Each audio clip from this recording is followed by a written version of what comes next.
The topic that I will be discussing today is something that I'm quite passionate about, and I have grown to become more passionate about as I've gotten older. I have always known that sleep was really, really important. I grew up with a mom who is, I guess, an assistant nurse. Yeah, I think that's the proper title. And she always stressed the importance of sleep. And she would always say, sleep is the best medicine if you're sick, if you're trying to prevent getting sick. I want to discuss a book today that largely inspired this, that I read quite a while ago now. It's called Why We Sleep by Matthew Walker.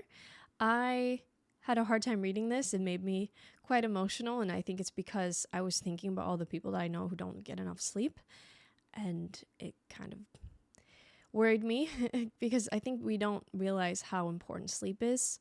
I think it's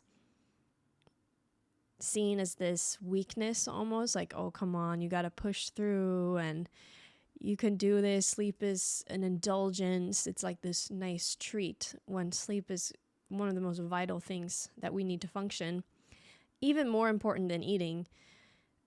And I say that because you can actually live quite a while by not eating, without eating, and by fasting. And there's actually some health benefits in fasting.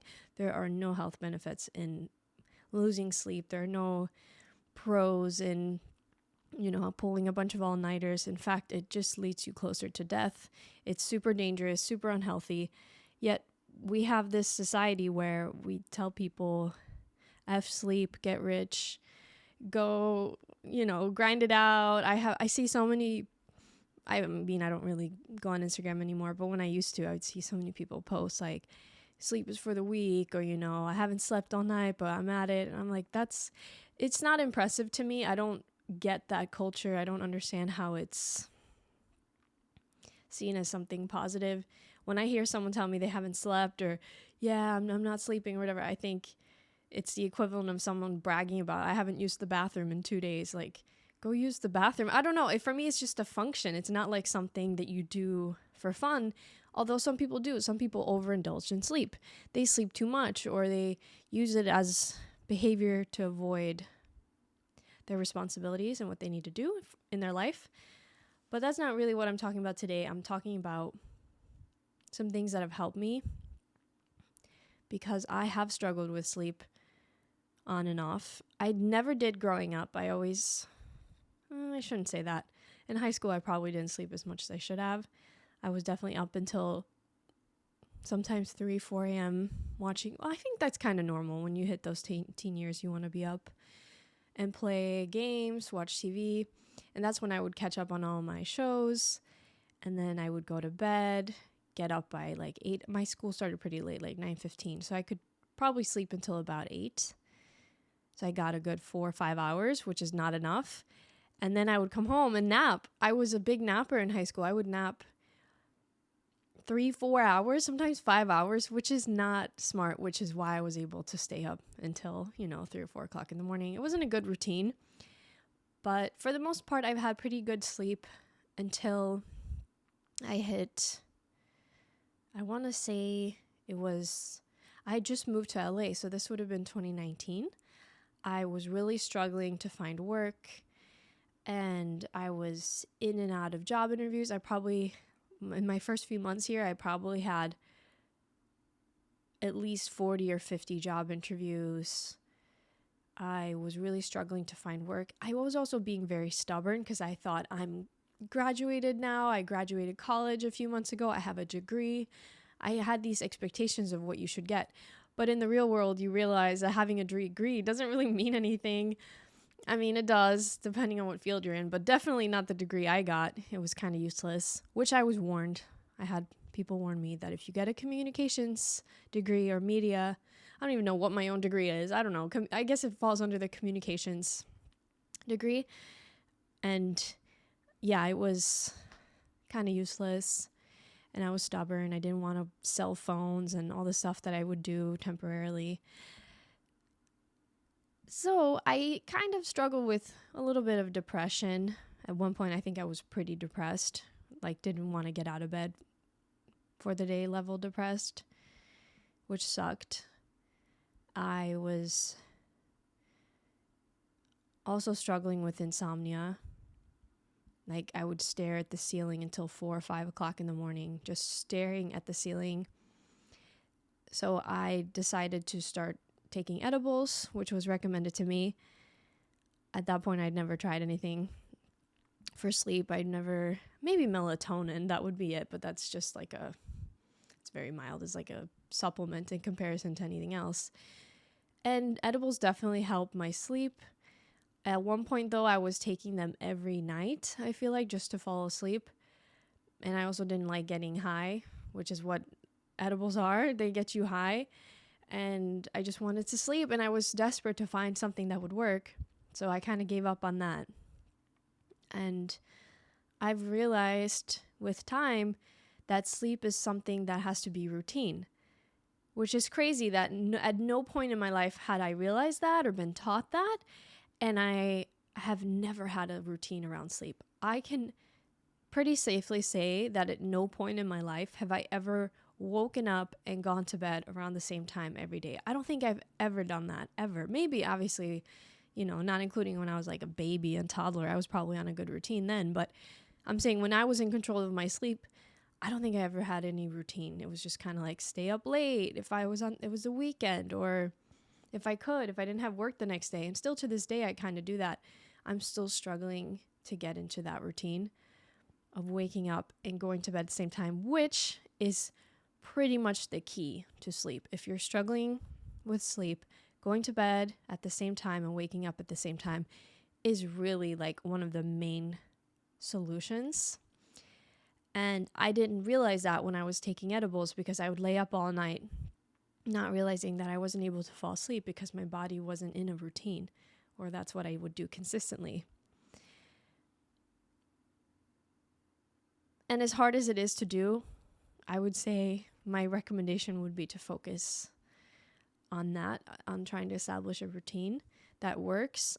I've been a night owl my whole life on top of it, so functioning in a world that expects you to be up early has never worked for me. And I have fought it my whole life, and now I've kind of gotten to a point where I've kind of stopped fighting it. At least I'm not trying to be up at 5 a.m., go to the gym and do that. I can't do that, but I still try to wake up at a pretty reasonable hour, like between 7 and 7:30, which is probably still pretty early for some.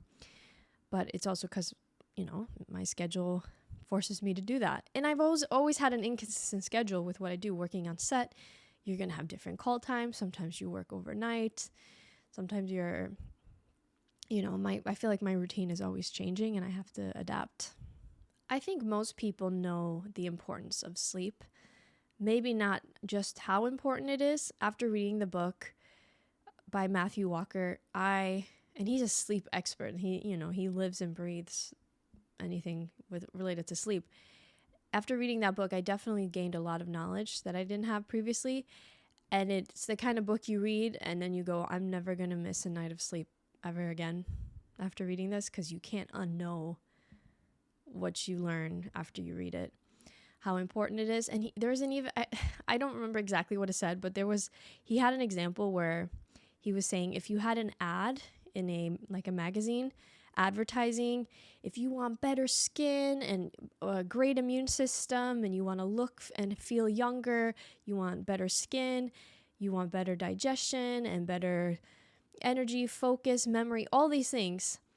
And he basically started describing it like it was an ad for a pill, but in reality it was just an ad for actually getting sleep, because sleep, we know, improves all of those things that I just stated. Your immune system is really... I mean, obviously there's other elements, making sure you're eating enough nutrient dense foods and vitamin C and zinc and everything, but sleep, that's your number one friend.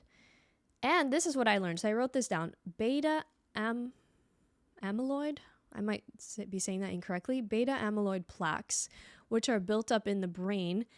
And during sleep, your brain is able to clean them out, basically. And these plaques that build up can lead to Alzheimer's. And having many of these plaques is really like the beginnings of Alzheimer's. So if we don't sleep enough, we know that is one of the links to Alzheimer's disease. I mean, there's other links, I think, like sugar and everything, but yeah, sleep is pretty magical.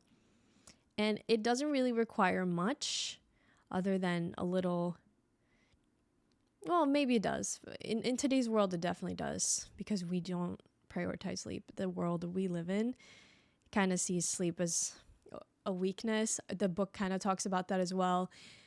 The corporate world doesn't encourage sleep at all. It encourages you, in fact, to do the opposite, to show up early in the morning, stay late, which is crazy because we know how much better people function when they sleep enough, and they're less likely to make mistakes that could cost companies millions of dollars, and et cetera, right? I want to talk about some of the things that have helped me, other than the main thing. Like I said, being consistent. When I do get into that routine, it makes a tremendous difference, because I actually feel like I start to get tired around the same time in the evening, and I feel more rested when I wake up. Like when I get into that routine, when I consistently am waking up between 7 and 7:30, that I try to make that my window, because I feel like it's only a 30-minute difference, right?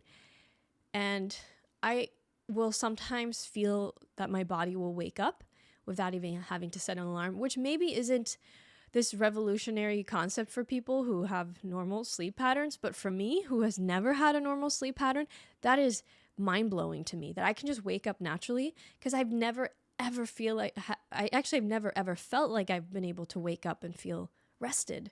That's like a completely foreign concept to me. I feel like I always wake up tired. I always wake up with what I describe as glue on my eyes, and I just feel like it doesn't matter how many hours I sleep, I just need to sleep more.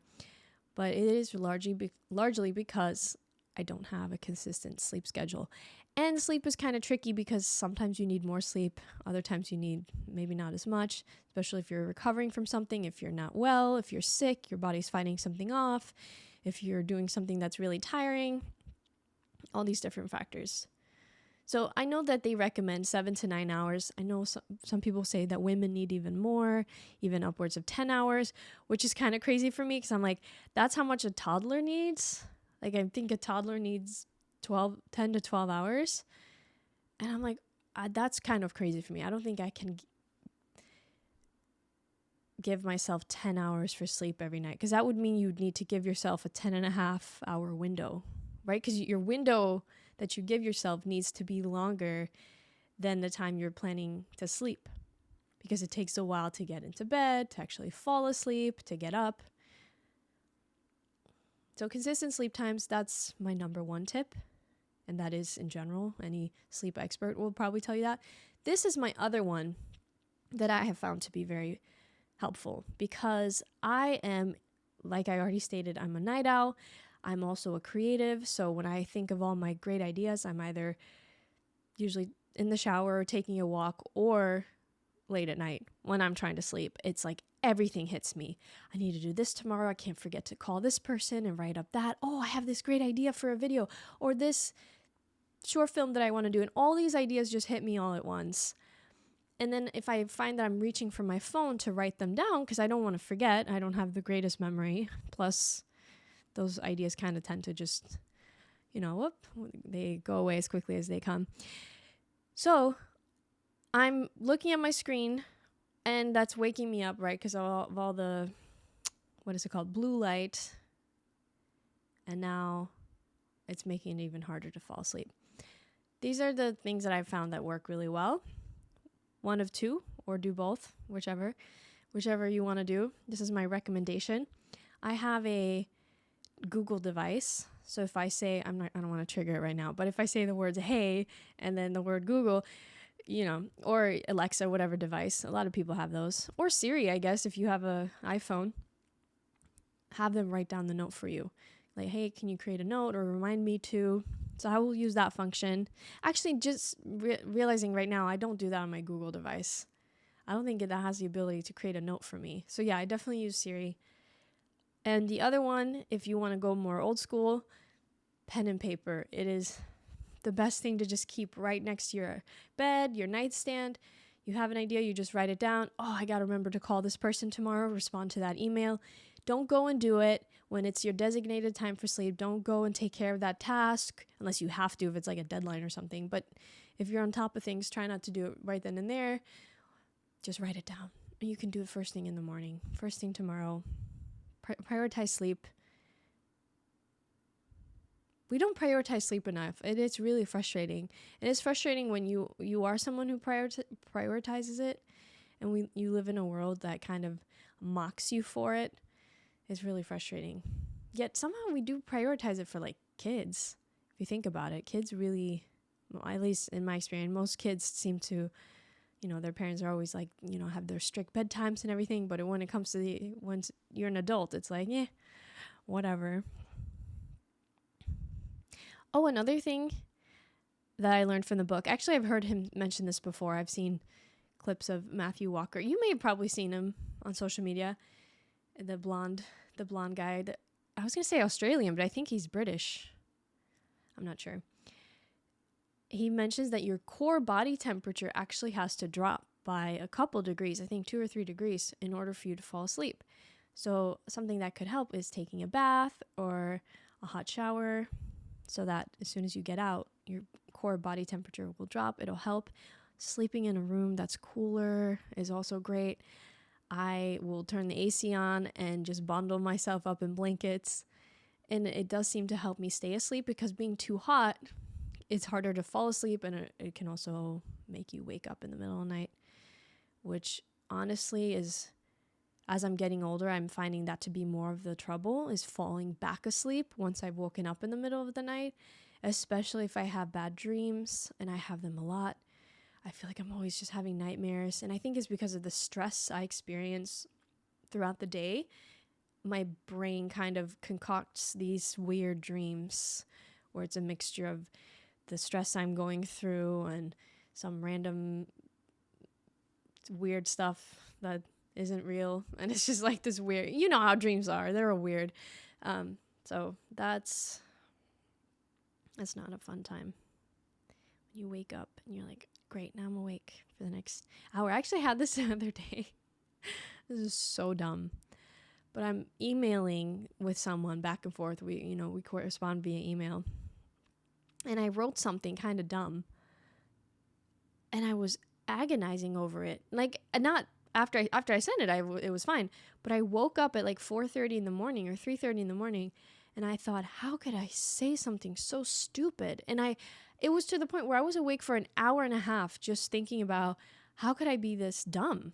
Who says that? Like, I'm just like beating myself up, and I had to like calm myself down, be like, Nikki, let it go. It's not that serious. It's okay. And it got to the point where I was like, should I go back and check the email? And I was like, no, that's just going to make you feel worse by being reminded of it. Finally, I fell back asleep. And the next morning, I went to check the email that I sent. And I did not say the thing that I thought I said. It's like I had a dream. Oh my God. I'm telling you, getting old is just dealing with problems you didn't think you would ever have.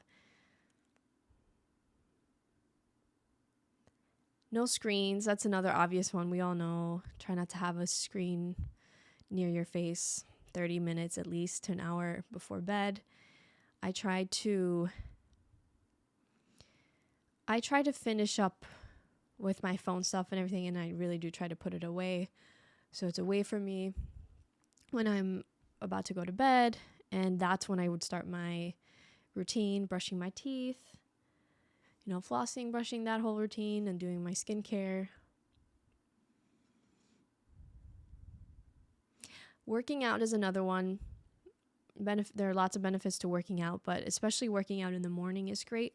It'll help with melatonin production, which melatonin is what you need to become sleepy and so you can fall asleep.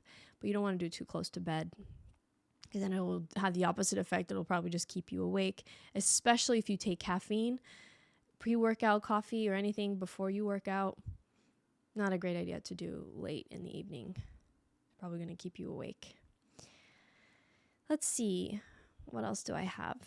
Oh, honestly, one thing I've learned with phone usage, a lot of the times I check my phone just because I don't have well, it's not that I don't have anything to do. It's just, it's there. And I'm like, okay, let me open an app or let me do that. And I'm like, what am I doing? I'm not even doing anything. I'm not no longer using my phone. It's like using me. And if I'm trying to do something like read, I'm a big reader. I will actually hide my phone away from me. Not like far away, out of reach. I'll just tuck it under a pillow or under something so I can't see it. Out of sight, out of mind, it really does help, because if I don't see my phone, I'm really not thinking about it. But if it's there within, eyesight, it almost gives me like a little bit of anxiety or compulsion to have to check. Oh, I should check, or I should do that. And it's like, no. And if I just hide it, or at least make sure that it's out of my sight, it makes a big difference. So I would recommend trying that if you haven't already. If you need to do that, in the evening, tuck it away, tuck your phone away so you can focus on reading or doing some meditation or yoga, stretching. Just do your normal evening routine without your phone. I found that to be really helpful. I find it to be more helpful than putting my phone on do not disturb mode. I've never explored doing that. I don't think. It's just, I don't know. I mean, different things work for different people. But I do understand this. I did write this down because I do understand the struggle of getting to bed, especially because we are very busy. We have a lot going on throughout the day, and a lot of us work for other people. We deal with different people, and we're constantly having to be on and, hi, how are you today? Oh, I'm great, thank you. And there's this level of performance that we all go through every day, that when you get to the end of the day, you just want to decompress. You just want to unwind. You don't want to have to deal with anybody or have to respond to someone or have to do this or have to do that. This is a time where you get to do whatever you want and just indulge. And I'm that way too. I really tried to plan. My leg is falling asleep. I really tried to plan as much productivity in the morning as I can, because especially working out, as much as I enjoy working out, I'm still human. At the end of the day, I don't want to go work out. I want to just make dinner and collapse on the couch. That's all I want to do in the evening. I don't have the energy to be doing all this, running around and being productive and doing what I'm supposed to do. So I do think about that. I remind myself of that I deserve to have a window of time at the end of every day where I can actually just indulge in whatever I want, watch bad TV or just play a game on my phone, whatever it is. I allow myself to have that time without feeling guilty. But the key to that for me is productivity, planning everything that I need to do early enough. Excuse me. I feel like I was about to burp. And so that's number one. I try to focus on productivity early so that by the time I get to the end of the day, I have the ability to just unwind guilt-free. You should not feel guilty for that. And you'll feel even less guilty if you actually did what you needed to do during the day, I would say.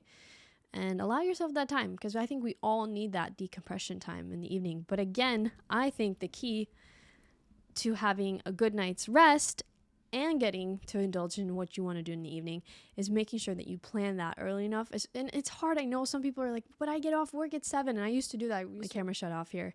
I was saying I used to work retail, so I know the struggle of getting off at like 7 p.m., getting home. By the time I have dinner and everything, it's like 9, 10, 11 p.m. I don't know. It just was like, wow, the night was just gone. So I understand the struggle. But maybe if you have that routine, then and you don't have to get up super early, then maybe you can allow yourself to be up until, 1 or 2, but then make sure that you're sleeping until, what would that be, like 9 a.m. or so? Something like that. I don't know, depending on how many hours you need. I think that's also a trial and error, is figuring out how many hours of rest you need. My personal opinion on this has always been quality sleep is more important than quantity. I know we need a certain amount of hours, but if you're not getting restful sleep, spending 8-9 hours in bed and you're not sleeping properly, that's just, it's not useful, right? You're not going to feel rested because you just were laying there and it was too hot, the room was too bright, there's lights blinking. Like for me, I'll adjust little things, like the Wi-Fi router has like a little light on it that I covered with a little sticker. It was just like a black sticker that I cut up, and that was an easy fix. Now I don't have to have that light blaring at me. Even though it's a small light, it makes a difference. Try to plan ahead for those little things as much as you possibly can, depending on your life situations. Depending on your life situation, there might be people living in your home and it might be loud and busy, but you gotta do the best with what you have. Let's see. Did I write anything else down? I think I'm going to start wrapping it up. I have a few more notes that I want to bring up. And one of them that I've talked about before is self-care is productive. Don't let anyone tell you otherwise. I think I'm going to let you in on a little secret. A lot of times I end every episode, I say, I hope you have a productive and peaceful week. And those are the two things that I always wish people. I wish people in my personal life that. I'll text that to people. I'll say it to everybody, because I think ultimately those are the two things that every human being needs every day for the rest of your life. You need to be productive, and you need peace. You need peace from stress, from anxiety. You want peace from anything that can, disrupt your peace. You want to stay away from that. So I wish people peace, but productivity is often presented as something that you do, right? It's very active. I have to go out and do things and clean and cook and, work. But productive is also taking care of yourself. Productive is taking time to unwind. Productive is giving yourself a spa day, going on vacation. All those things to me are productive. That is why I wish people those two things. They are vital. And start thinking of sleep as productive and sleep as important, because it is. And I'm not just saying that, it really, really is. I honestly, sometimes I'm like, man, what a waste of time. 8 hours of every day I have to lay down and sleep. What a waste of time. Why are we like this? Giraffes only sleep 4 hours a night. And why do we need so much sleep? It's such a waste. But then I think of it, that's one mindset that you can have. But then I kind of reshaped my mindset, and I started thinking, if I give my body a third of my day, it'll double it and give me it'll give me double back. That seems like a pretty good deal. Okay, I give you 8 hours of rest, and you give me 16 hours where I can be awake and do what I need to do. Okay, that sounds like a fair trade. So that's how I started looking at it. And what else did I write? This is for my insomniac friends.